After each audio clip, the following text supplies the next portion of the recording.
A mí me parece muy celebrable que exista algo como esta publicación bilingüe que incluye conversaciones entre autores, además de la publicación digital de breves antologías de cuento curadas por propios autores también de la página, que son, me parecen muy recomendables.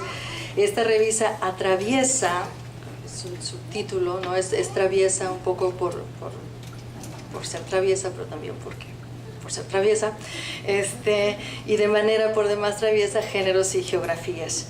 Un proyecto similar ocupa las energías de la escritora argentina Paula Olejniczak y las traductoras Jennifer Croft y Heather Clearly en otra revista que se llama The Buenos Aires Review, que es también bilingüe y de vocación excéntrica. Esta publicación revisa poesía y prosa, así como ficción y no ficción contemporánea. El escritor chileno Antonio Díaz no solo ocupa su tiempo estudiando en el programa de creación literaria de NYU, sino que también se vale de las tecnologías digitales para promover su proyecto editorial en línea, una colección de cuentos de 20 autores menores de 40, que primero se presentará digitalmente en selecciones de 5 autores por libro para eventualmente ingresar al universo del papel. Pero la paulatina colonización de la esfera digital y la concomitante apertura de canales de producción y distribución alternativos es apenas una de las formas que distingue los actos de escritura de este presente de los escritores en español de Estados Unidos. Otro par de ejemplos. La misma poeta de la que les hablé hace rato, Ana Merino, directora del MFA en español de la Universidad de Iowa,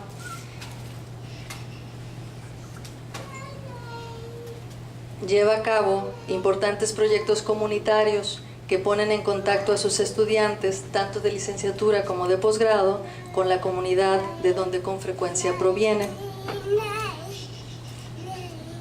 Así, es un escritor en ciernes, va a ir después a un MFA de seguro. Así, ojalá. Así, por ejemplo, se le debe a la imaginación y la energía incesante de esta madrileña franca y directa, como ella misma se define, la creación del Spanish Creative Literacy Project, una intervención pública que incluye la impartición gratuita de talleres de escritura en las comunidades que así lo requieren. Otra especialista en literatura en español, Esmeralda Lara Bonilla, aprovechó sus años de enseñanza en la Universidad de Syracuse para establecer la Casita Cultural Center, un centro educativo artístico y cultural en el que, además de contar con una galería y espacios para la producción teatral, se imparten por igual talleres para la comunidad. Aquí no lo menciono, pero también está el caso muy famoso del 926 Valencia, ¿no? que sale de San Francisco, pero que también cuenta con talleres de escritura que al inicio eran solamente en inglés, pero que conforme ha pasado el tiempo también han incorporado a escritores en español. Hay en efecto, menciono aquí proyectos que se han llevado a cabo en la frontera, por supuesto que ha habido, hay una tradición larga de interacción, de que va desde las cuestiones de creación literaria hasta, como platicaba hace rato con Norma, intelectuales académicos transfronterizos. Para tener una visión global de la experiencia reciente de estos escritores en español de los Estados Unidos, bien valdría la pena revisar los ensayos que componen el libro que editó hace no mucho la escritora argentina y profesora del Departamento de Estudios Hispánicos de Rice University, Gisela Jefes. En efecto, en Poéticas de los Dislocamientos, una variedad de autores latinoamericanos y españoles analizan su experiencia vital y producción creativa en los Estados Unidos. Especialmente queda limitada a la Academia Norteamericana, pero no necesariamente se queda ahí. Queda claro en estas páginas, entre otras cosas, que el fuera de lugar no solo es una posición incómoda, sino también productiva, que las segundas lenguas pueden limitar, pero también liberar, las dos cosas al mismo tiempo, y que conforme avanza raudo y veloz el siglo XXI, algunos importantes ejes de producción escritural latinoamericana han dejado atrás la relación que va de las Américas a España para deslizarse ahora de manera vertical del mundo de habla hispana hacia los Estados Unidos, una mezcla que no solo ha resultado en la muy temida y más anunciada norteamericanización de América Latina, sino también, y tal vez de manera incluso más fundamental, en la latinoamericanización de Estados Unidos. Más que globalizados, y este tal vez es el punto principal de de este documento, creo yo que estamos ante un caso de escritores planetarios, no escritores globales, sino escritores planetarios. El término lo estoy tomando de Spivak, que desde y con sus comunidades, tanto materiales como digitales, y entre lenguas maternas y lenguas madrastras, lenguas primeras y lenguas segundas, se encargan de encarnar al escritor del aquí y del ahora. Voy a terminar ya nada más con una reflexión sobre esto que una poeta coreana llama la inquietante desorientación lingüística de la migración. A mí me interesa mucho, como le interesa a una autora norteamericana que voy a citar aquí, Juliana Spar, un vuelco que se da en la literatura norteamericana hacia los 90s. Ella lo ubica como ese vuelco de escritores dentro de las tradiciones angloparlantes que voluntariamente eligen escribir en lo que ella llama un inglés que no es un inglés mainstream. De hecho, muchos de estos escritores están tratando de escribir como las comunidades de latinos han estado escribiendo por muchos años, con esta inquietante desorientación lingüística que da la migración. Lo que ella ubica es una transformación que ella ubica hacia los 90s de una serie de lo que Cusicanqui llamaría lenguas chejes o lenguas abigarradas, ¿no? Que no nada más aquellas como antes de los 80s que están sobre todo preocupadas por cuestiones de identidad, sino a procesos que además de incorporar nociones mucho más flexibles y movibles de identidad, están poniendo el dedo en la llaga sobre el contenido y sobre la práctica política y ética del lenguaje en sí. Entonces esto que Spar ubica hacia los 90s, a mí me parece que aunque ella no menciona suficientes escritores latinos o estos new latinos, me parece que es precisamente donde muchos de estos escritores que han migrado y que están en el proceso de migrar a Estados Unidos están estableciendo como escritores planetarios, no como escritores globales, ¿no? Escritores que van con sus comunidades y que están escribiendo en un diálogo muy cercano con varias comunidades a las que pertenecen al mismo tiempo y a veces de manera contradictoria. Me parece que es ahí donde encuentro yo un punto de interacción o un engarce que me parece interesante.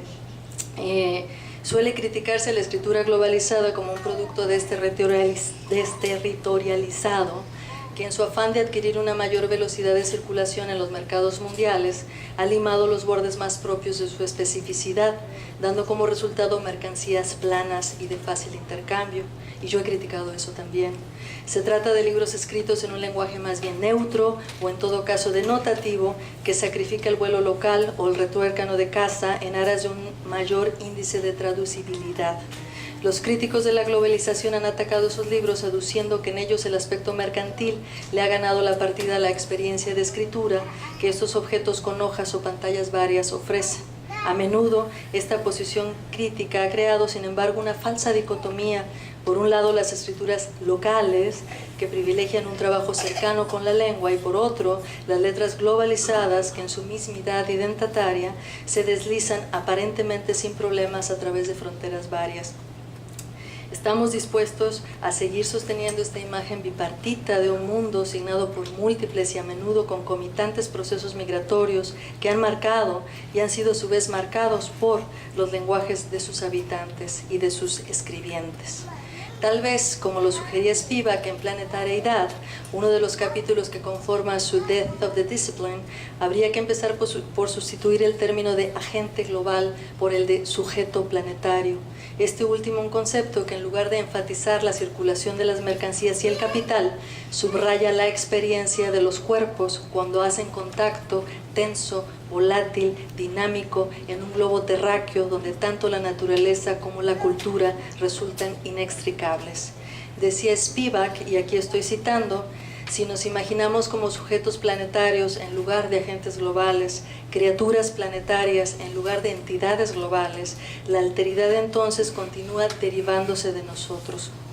La alteridad no es nuestra negación dialéctica, sino que nos contiene tanto como nos lanza más allá de nosotros mismos. Lynn Hajinian, la poeta norteamericana, lo decía de otra manera: hay algo alrededor de las orillas pero me rehúso a llamarlo otro lugar. Y entonces la dificultad crece. Perderse, abundaba la filósofa de la fenomenología queer, Sara Ahmed, dice, de cualquier modo te lleva a algún lado. Perderse es una manera de habitar el espacio, pero registrando aquello que no nos es familiar. Perderse puede convertirse, por el contrario, en una sensación familiar. La migración involucra la rehabitación de la piel, las diferentes impresiones de un nuevo paisaje, aire, olores, sonidos. Lo social también tiene piel, es una frontera que se siente y toma forma debido a las impresiones que dejan los otros.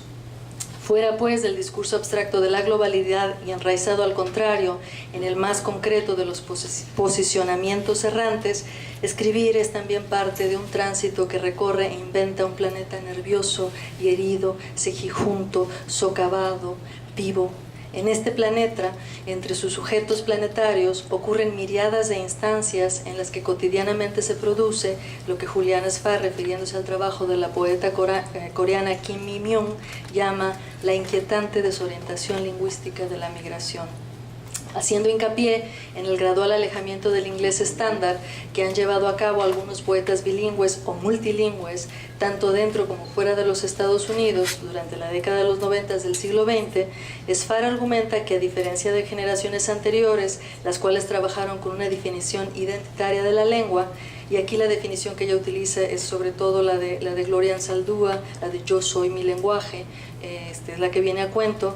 Ciertos poetas más contemporáneos como Edwin Torres o como Harriet Mullen, ambos traducidos que he traducido antes, suelen estar menos interesados en hablar de su identidad personal y más en hablar del inglés y de las historias injustas, desiguales, de explotación, de esas historias también del inglés.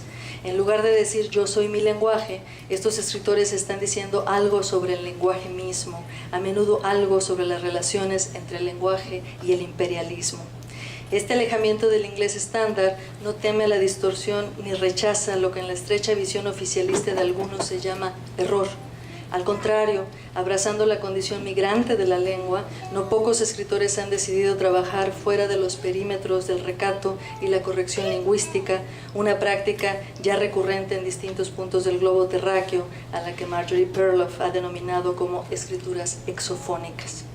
El trabajo de Teresa Cha, Dictée, con su uso delirante entre el inglés, el francés, el coreano, el latín y el griego, debe seguir siendo considerado como un precursor en este sentido.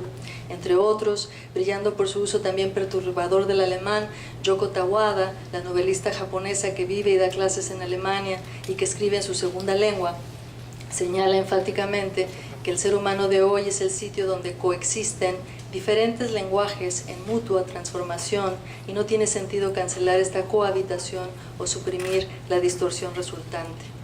Menciono una vez más aquí a la filósofa aymara Silvia Rivera Cusicanqui, cuando habla de las lenguas chejes y las lenguas abigarradas, que me parece que también está enfatizando este espacio no de mezcla, este espacio de tensión constante, este espacio de yuxtaposición también. Nunca, como el ir de un lado para otro, que es algo que se hace como las esporas, la lengua y sus usos aparecen menos naturales. Hablar es siempre hablar en traducción, eso lo sabe bien el que pasa, el que va, el que viene y el que va. La ilusión de una lengua materna impoluta y tibia poco puede ante la constante interacción de acentos y gramáticas del planeta. De los libros planetarios se podrá decir cada vez menos que están bien escritos, como si esa corrección fuera una moneda de cambio universal, invitándonos, por el contrario, a reconocer lo extraña que es la lengua que hablamos o que escribimos, independientemente de la lengua que ésta sea. A esto, practicado desde el español y a veces en inglés y a veces de regreso, es a lo que le estoy llamando el New Latino Writing. Hasta aquí llegamos. Gracias.